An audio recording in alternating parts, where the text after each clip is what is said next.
जय श्री राधे कृष्ण। आप सभी का आपके अपने YouTube channel VK Mishra present में बहुत बहुत स्वागत है। आइए आज आप सब सुनेंगे विष्णु पुराण कथा प्रथम अंश में तीसरे अध्याय की कथा का आज आप श्रवण करेंगे। इस अध्याय में ब्रह्मादि की आयु और काल का स्वरूप वर्णन किया गया है। तो आइए सुनते हैं विष्णु पुराण प्रथम अंश में तीसरे अध्याय की कथा। तो बोलिए प्रेम से भगवान विष्णु की जय, माता लक्ष्मी की जय, सर्वदेवी देवता की जय। श्री मैत्रेय जी बोले कि हे भगवान, जो ब्रह्म निर्गुण अप्रमेय शुद्ध और निर्मल आत्मा है, उसका स्वर्ग आदि का कर्ता होना कैसे सिद्ध हो सकता है। श्री पराशर जी बोले कि हे तपस्वियों में श्रेष्ठ मैत्रेय, समस्त भाव पदार्थों की शक्तियाँ अचिंत्य ज्ञान की विषय होती है। अतः अग्नि की शक्ति उष्णता के समान ब्रह्म की भी स्वर्गादि रचना रूप शक्तियाँ स्वाभाविक है। अब जिस प्रकार नारायण नामक लोक पितामह भगवान ब्रह्मा जी सृष्टि की रचना में प्रवृत्त होते हैं, सो सुनो। हे विद्वान, वे सदा उपचार से ही उत्पन्न हुए कहलाते हैं। उनके अपने परिणाम से उनकी आयु 100 वर्ष की कही जाती है। उस 100 वर्ष का नाम पर है, उसका आधा परार्ध कहलाता है। हे अनघ, मैंने जो तुमसे विष्णु भगवान का काल स्वरूप कहा था, उसी के द्वारा उस ब्रह्मा की तथा और भी जो पृथ्वी पर्वत समुद्र आदि चराचर जीव हैं, उनकी आयु का परिमाण किया जाता है। हे मुनि श्रेष्ठ, 15 निमेष को काष्ठ कहते हैं। 30 काष्ठ की एक कला तथा 30 कला का एक मुहूर्त होता है। 30 मुहूर्त का मनुष्य का एक दिन रात कहा जाता है, और उतने ही दिन रात को 2 पक्ष युक्त एक मास होता है। 6 महीनों का एक अयन और दक्षिणायन तथा उत्तरायण 2 अयन मिलकर एक वर्ष होता है।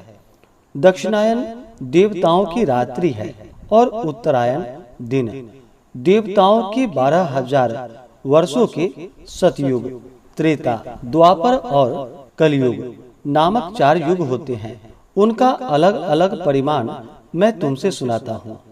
पुरातत्व के जानने वाले सतयुग आदि का परिमाण क्रमशः 4, 3, 2 और 1,000 दिव्य वर्ष बतलाते हैं। प्रत्येक युग के पूर्व उतने ही 100 वर्ष की संध्या बताई जाती है, और युग के पीछे उतने ही परिमाण वाले सध्यांश होते हैं।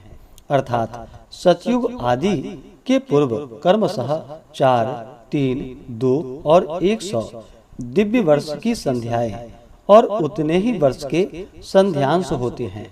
हे मुनि श्रेष्ठ, इन संध्या और संध्यांशों के बीच का जितना काल होता है, उसे ही सतयुग आदि नाम वाले युग जानना चाहिए। हे मुने, सतयुग, त्रेता, द्वापर और कली ये मिलकर चतुर्युग कहलाते हैं। ऐसे 1000 चतुर्युग का ब्रह्मा का एक दिन होता है। हे ब्राह्मण, ब्रह्मा के एक दिन में 14 मनु होते हैं। उनका कालकृत्य परिमाण सुनो। सप्तर्षि, देवगण, इंद्र, मनु और मनु के पुत्र राजा लोग एक ही काल में रचे जाते हैं, और एक ही काल में उनका संहार किया जाता है।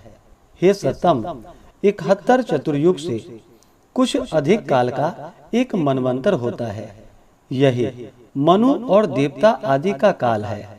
इस प्रकार दिव्य वर्ष गणना से एक मनवंतर में 8,52,000 वर्ष बताए जाते हैं, तथा हे महामुने, मानवीय वर्ष गणना के अनुसार मनवंतर का परिमाण पूरे 30,67,20,000 वर्ष है।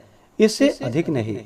इस काल का 14 गुना ब्रह्मा का दिन होता है। उसके अनंतर नैमित्तिक नाम वाला ब्राह्मण प्रलय होता है। उस समय भूलोक में भुवरलोक और स्वर्गलोक तीनों जलने लगते हैं, और महरलोक में रहने वाले सिद्धगण अति संतप्त होकर जनलोक को चले जाते हैं। इस प्रकार त्रिलोकी के जलमय हो जाने पर जनलोकवासी योगियों द्वारा ध्यान किए जाते हुए नारायण कमल योनि ब्रह्मा जी त्रिलोकी के ग्रास से तृप्त होकर दिन के बराबर ही परिमाण वाली उस रात्रि में शेष शैया पर शयन करते हैं और उसके बीत जाने पर पुनः संसार की सृष्टि करते हैं। इसी प्रकार पक्ष, मास आदि गणना से ब्रह्मा का 1 वर्ष और फिर 100 वर्ष होते हैं। ब्रह्मा के 100 वर्ष ही उस महात्मा की पर आयु है। हे अनघ, उन ब्रह्मा जी का एक प्रार्ध बीत चुका है। उसके अंत में पाद्म नाम से विख्यात महाकल्प हुआ था। हे द्विज, इस समय वर्तमान उनके दूसरे प्रार्ध का यह वाराह नामक पहला कल्प कहा गया है। इस प्रकार से श्री विष्णु पुराण के प्रथम अंश में 3रे अध्याय की कथा पूर्ण हुई। तो बोलिए प्रेम से भगवान विष्णु की जय, माता लक्ष्मी की जय, सर्वदेवी देवता की जय।